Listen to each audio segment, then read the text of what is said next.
이 자리에 서게 하신 하나님께 감사를 드립니다. 새해에 새해 인사를 샬롬으로 인사드립니다. 샬롬, 샬롬. 예, 감사합니다. 아마 새해를 맞이하는 여러분들의 가정에 주님의 평안이 함께 하시기를 빕니다.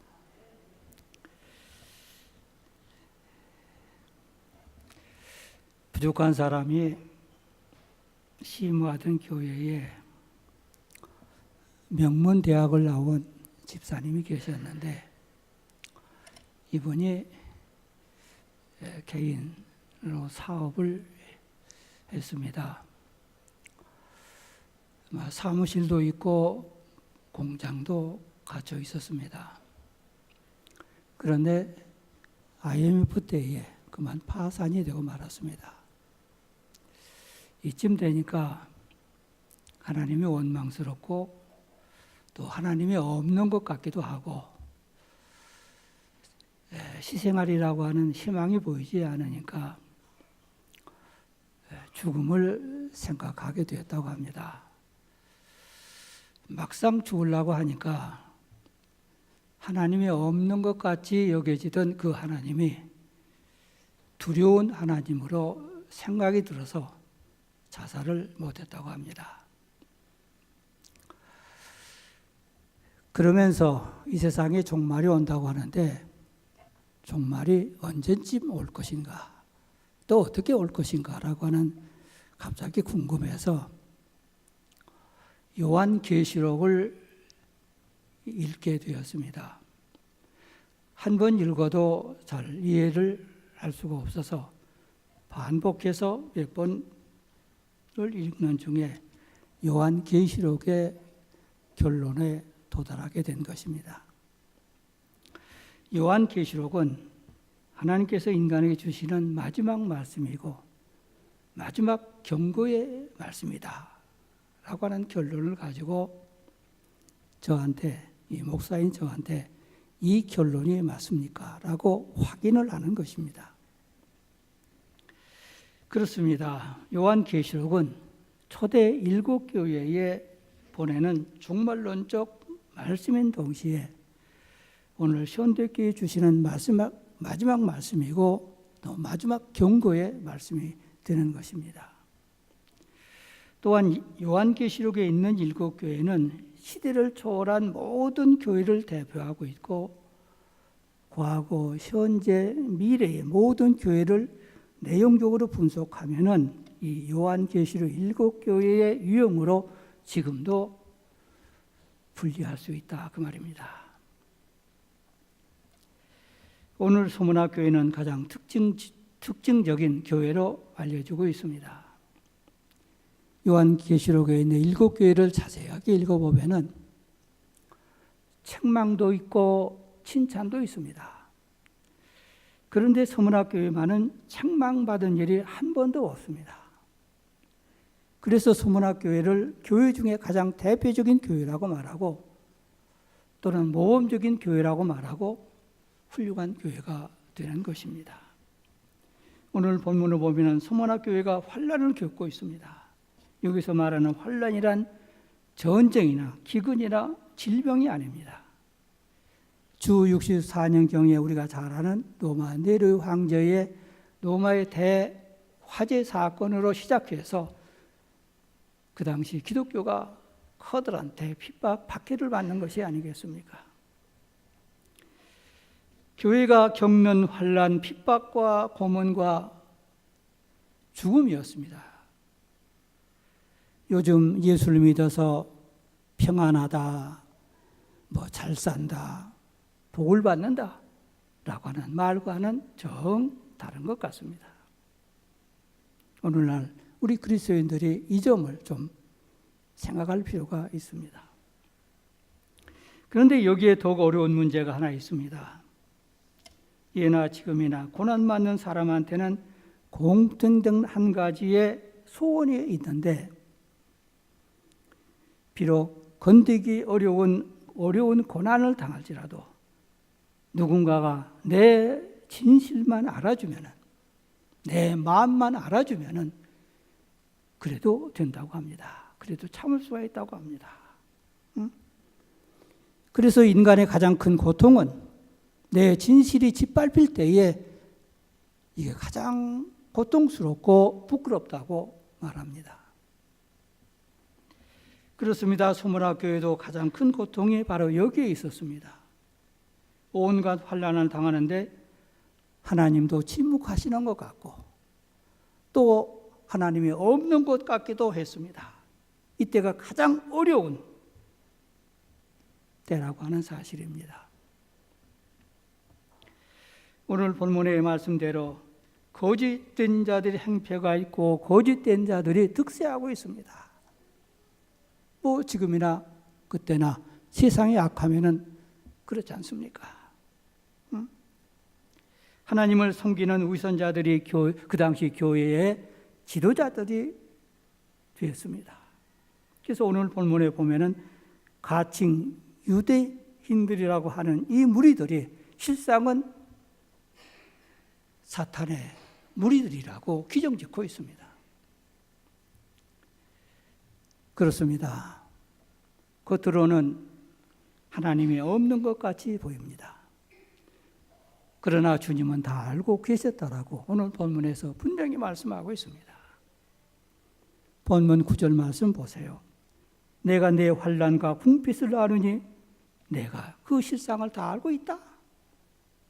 우리 주님이 그 사실을 무엇인지를 다 알고 계셨습니다. 뭐 그러시겠죠.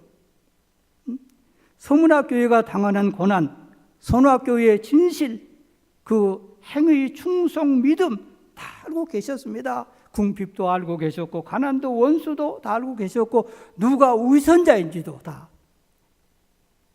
아셨습니다. 그러므로 주님 말씀하십니다. 내가 내 환난과 궁핍을 아느니 실상은 내가 부유한 자라고. 겉으로는 가난한 자 같고 짓밟히는 자 같고 약자 같고 무명한 자 같고 죽어가는 자 같고 그러나 하나님께서 보셨을 때는 너희들이 부자요 믿음의 부자요 강한 자요 생명이 있는 자요 승리자라고 말씀하고 있습니다. 그렇기 때문에 주님은 계속해서 말씀하십니다. 죽도록 충성하라. 계속해서 충성해야 될 것을 명령하고 계십니다. 여기에 귀한 믿음이 있다라고 저는 생각합니다. 원래 믿음이라는 말과 충성이라고 하는 말은 어원이 같습니다. 오늘 본문에 충성이라고 하는 이 피스토스라고 하는 단어가 우리 성경에는 믿음으로 번역된 것도 있고 충성이라고 번역된 것도 있습니다. 그러므로 충성은 믿음이요 믿음은 충성이다. 예수님께서 달란트 비유를 말씀하셨습니다. 2달란트 받은 사람, 5달란트 받은 사람들이 나가서 일을 하고 주인한테 와서 2달란트 받은 자가 2달란트를 가지고 2달란트를 남긴 4달란트가 되었습니다. 5달란트 가진 자도 5달란트를 가지고 일해서 5달란트를 남겨서 10달란트가 되었습니다라고 주인한테 보고할 때 주인이 대답합니다. 착하고 충성된 종이라고. 착하고 충성된 종이라고 칭찬하고 있습니다. 사실상 달란트 비유의 핵심은 종들이 얼마나 남겼느냐의 문제가 아닙니다. 그런 해석이 아니라 그 말입니다. 주인이 종들에게 원하는 것은 주인을 얼마나 신뢰하고 믿었느냐에 거기에 핵심이 있습니까? 얼마나 주인을 믿고 따르고 순종하고 충성했느냐. 이것이 달란트 비유의 핵심입니다. 그러므로 충성된 종이라고 일컫고 있습니다. 이 충성이 믿음이다. 그렇습니다. 여러분, 우리 주님은 서문학교의 형편을 다 알고 계셨습니다. 그의 고난도, 그의 억울함도, 그 죽음도, 매맞음도, 누가 거짓된 위선자인지도 낱낱이 다 알고 계셨습니다. 그렇다면은 우리가 일상적으로 생각하면은 그 실상을 다 알고 계신 우리 주님께서 빨리 건져주시고 빨리 고쳐주시고 빨리 면케해 주시고 빨리 누명을 벗겨주시고 승리케 해주시고 의와 불의를 고르는 심판도 해주시면 될 텐데 어찌해서 계속해서 충성만 하라고 하시는 것입니까? 그것도 죽기까지 충성하라고 하시는 것입니까?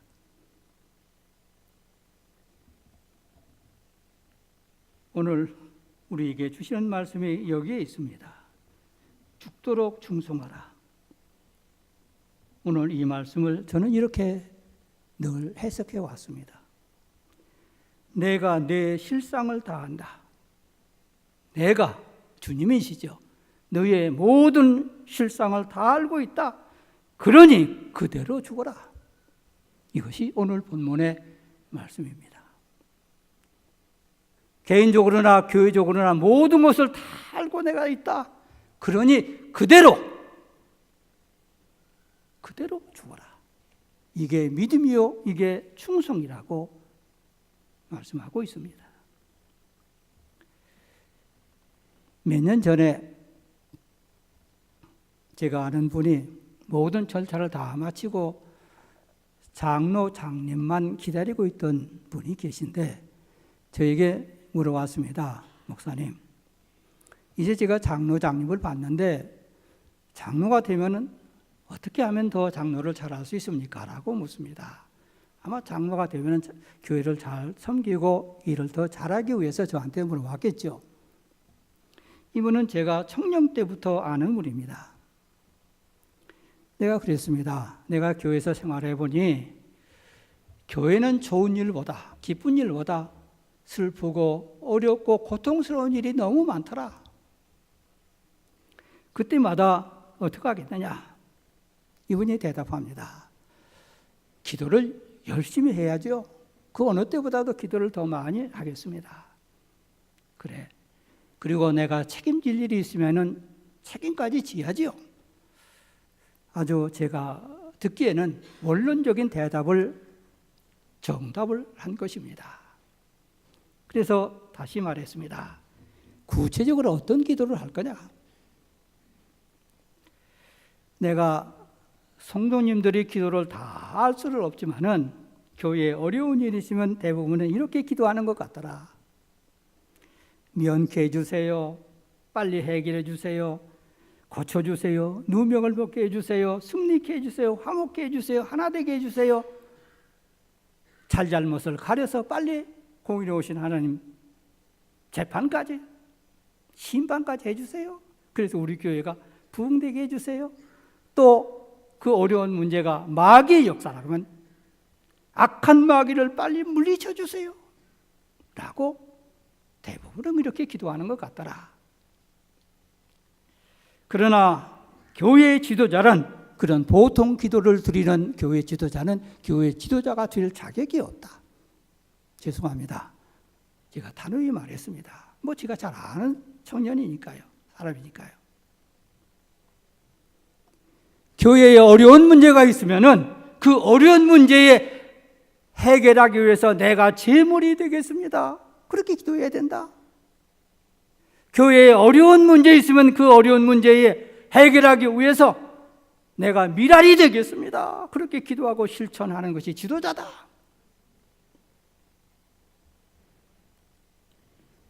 그럴 각오가 없으면은 오히려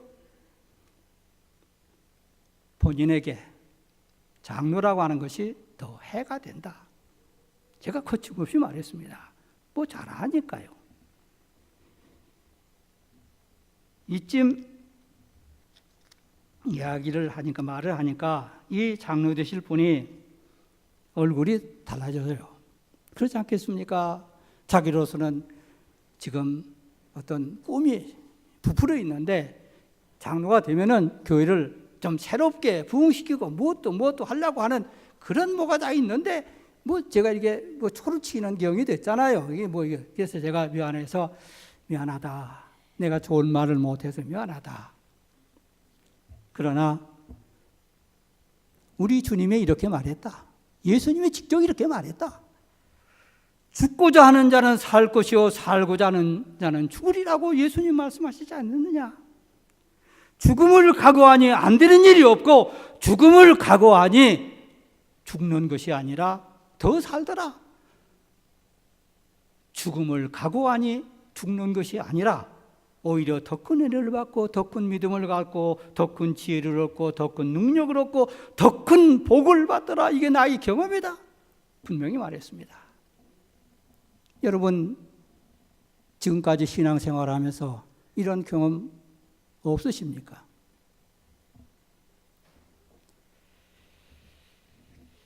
이것이 우리 주님의 십자가의 진리의 말씀이라고 거듭 말씀을 드렸습니다. 여러분 살자니 문제지 어차피 죽을 인생 죽고자 하면 무서울 것도 없고 안 되는 것도 없잖아요. 죽도록 충성하라. 저는 이렇게 다시 외칩니다.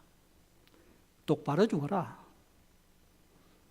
여러분 가끔 장례식에 다니시죠? 저도 다닙니다. 그때마다 고인의 영정 앞에서 묵상을 하면서 이분은 어떻게 하다가 돌아갔죠? 죽었는가? 늘 생각을 합니다. 정말 올바른 죽음을 했는가? 좀 쌍스러운 말로 말하면은 개죽음을 하지 않았는가? 내 속으로 그렇게 생각을 할 때가 있습니다. 여러분, 그래도 내 자식들한테 빨리 죽었다, 잘 죽었다 소리는 안 들어야 되지 않겠습니까? 어떻게 살았느냐? 그러므로 똑바로 죽어야 됩니다. 똑바로 죽기 위해서는 똑바로 살아야만 똑바로 죽지 않겠습니까? 얼마 전에 잘 아는 권사님한테 전화가 왔습니다. 요즘 저한테 가끔 이렇게 전화 오시는 분들이 제일 먼저 하는 말이 목사님 건강하시죠? 어디 아픈 데 없으시죠? 그 말이 처음입니다. 그래서 저도 이제 대답을 합니다. 그래, 장로님, 목사님, 집사님, 권사님, 그래, 건강하시죠? 편안하시죠? 아픈 데 없으시죠? 똑같이 화답을 하죠. 그래서 이 권사님한테도 그렇게 말을 했더니 이 권사님이 하는 말이 몸은 늙었어도 그럭저럭 지냅니다. 특별히 아픈 데는 없고요. 근데 마음이 아픕니다. 그래요. 마음이 아프대요. 이분이 40대에 혼자 되셨는데 아들 하나가 있습니다. 이 아들이 그에게는 정말 소망이요 전부가 아니었겠습니까? 그래서 애지중지하게 키워서 결혼도 시키고 이제는 그 자녀까지 손주까지 보았어요. 근데 장가간 이놈이 이 장가 가서도 이게 자기 자식을 낳고서도 지금까지 어미의 속을 태운다는 것입니다. 가슴을 내 마음을 아프게 한다는 것입니다. 그래서 요즘은 이 권사님이 이 아들에게 이렇게 말한다고 합니다. 야 이놈아, 이 어미가 너한테 한 정성과 수고와 노력과 사랑을 하나님 앞에 반에 반만이 냈어도 나는 지금 하나님 앞에 덜 죄송스럽고 덜 후회하고 내 가슴이 이렇게 아프지는 않겠다라고 말한다고 합니다. 제가 이 말을 듣고 정말로 큰 은혜를 받았어요. 이 권사님이 늦게 깨달은 것이죠. 여러분 다시 한번 깊게 생각하셔야 됩니다. 부모가 자식을 사랑하지 않는 부모가 어디 있겠습니까? 자식이 잘 되라고 노력하지 않는 부모가 어디 있겠습니까?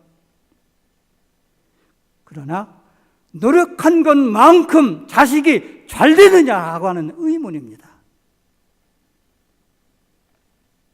다시 말씀드립니다. 부모의 노력으로 자식이 잘 되게 하는 것은 한계가 있다 그 말입니다. 인간의 노력으로 다 되는 것 봤습니까? 요즘 젊은이들 가운데는 뭐 여기 젊은이들이 별로 없네요. 제가 못마땅한 전 다른 분야는 잘 모르겠고 이 교육자들 가운데서 젊은 목회자들 가운데는 좀 못마땅한 분들이 좀 있습니다. 이건 뭐 제 주관적인 거죠. 그게 다 정확한 건 아닙니다. 목회를 하는데 목회는 이 마음으로 하는 게 아니겠습니까? 이게 중요한 거죠. 마음으로 하는 게요. 근데 이 머리로만 하려고 합니다. 그렇지, 요즘은 많이 배웠어요. 우리들보다, 저 학교 다닐 때보다 저 훌륭한 선생님들 학교에 많지요. 뭐 책 한 권이라도 더 봤죠. 저희들은 정말로요, 책 보고 싶어도 그렇게 정확한 책들이 별로 없었어요. 뭐 지저분한 책들은 많았지만은 딱 뭐 무슨 책을 고르라고 해도 좀 핵심만 이렇게 하는 것들이 별로 없는데 요즘은 정말 책도 많습니다. 마음으로는 않고 이 머리로만 하려고 하는 이런 분들. 인간의 노력으로 다 되는 게 아니잖아요. 모든 것이 다 하나님께 있잖아요. 이것이 우리 신앙 고백 아닙니까? 하나님 안에 내 자식도 있고 내 가정도 있고 내 사업도 있고 내 미래가 있는 것이 아니겠습니까? 그렇다면은 자식을 소외시키고 오직 하나님만 사랑하고 하나님만 섬기면 다 될 것이다, 그 말은 아니에요. 자식을 사랑하고 기도하고 노력하는 것도 내 중심으로 하지 말고 자식 중심으로 하지 말고 하나님 중심으로 하라, 그 말씀이에요. 이건 하늘과 땅 차이예요. 결과도 하늘과 땅 차이예요. 깊이 생각할 필요가 있어요. 여러분, 예수 믿는 것도 여러분들 설교 시간에 많이 들었잖아요. 예수 믿는 것도 내 중심으로 믿지 말고 하나님 중심으로, 말씀 중심으로 믿는 게 그게 진짜 믿음이다. 그렇죠. 참 어떤 분은 교회를 몇십 년 다녔어도, 죄송합니다, 이런 말을 해서 죄송한데 정말 개떡같습니다요. 저는 뭐 그렇게 새벽 기도부터, 여러분들 제가 이 말하는 거 오해하지 마세요. 주일날 예배, 오후 예배, 뭐 구역 예배에 다 100번 다 참석하시는 분, 참 훌륭한 분이시죠. 참 그 열성도 좋으시죠. 그러나 그것은 보이는 것이고요, 예식이고요. 진정한 것은 그의 중심과 생활이에요. 그렇잖아요. 예수 중심으로 하자, 그 말입니다. 하나님 중심으로 믿고 기도하는 그 생활이 무엇이냐 하는 대답에 여기에 중요한 것이 있지 않습니까? 뭐 신학적으로, 교리적으로 얼마든지 그걸 말할 수 있는 것 같습니다. 요즘 뭐 책들도 많이 나오는 거 있고요. 그렇습니다. 저는 항상 여기에 대한 대답을 이렇게 합니다. 주님께서 우리들에게 친히 가르쳐 주신 주의 기도 가운데 있다. 저는 늘 그렇게 믿고 기도합니다. 자, 주님 기도 가운데에서 우리가 우리에게 죄 지은 자를 사하여 준 것 같이 우리의 죄를 사하여 주시옵소서. 저는 이 기도가 매우 중요한 기도라고 생각합니다. 물론 첫 구절에 하나님을 이름을 거룩하게 여기시옵소서 중요하죠. 하늘에서 이루어진 것 같이 땅에서도 이루어지어도 그것도 중요하죠. 다 중요해요. 그러나 그것은 어떤 의미에서는 추상적인 것 같고 실질적인, 현실적이고 실질적인 것은 우리가 우리에게 죄 지은 자를 사해 준 것 같이 우리의 죄를 사해 주세요. 여러분 깊이 생각하셔야 됩니다. 그렇잖아요. 나에게 잘못한 사람까지 용서하고 사랑하고 때로는 져주기도 하고 그들을 도와주고 함께 해야 된다라고 하는 말씀이 아니겠습니까? 이웃사랑. 이웃사랑이 곧 하나님을 사랑하는 것이고 하나님 사랑하는 것이 이웃사랑이 아니겠습니까? 이제는 우리 한국교회도 이제 지적인 수준이 있어가지고 이건 모르는 사람 별로 없더라고요. 동전의 안과 밖과 같다. 첫째 계명, 둘째 계명. 하나님 사랑하고 이웃 사랑하는 거 다 똑같다. 뭐 이건 저 보편적으로 다 아는 것 같아요, 이제는요. 그렇죠?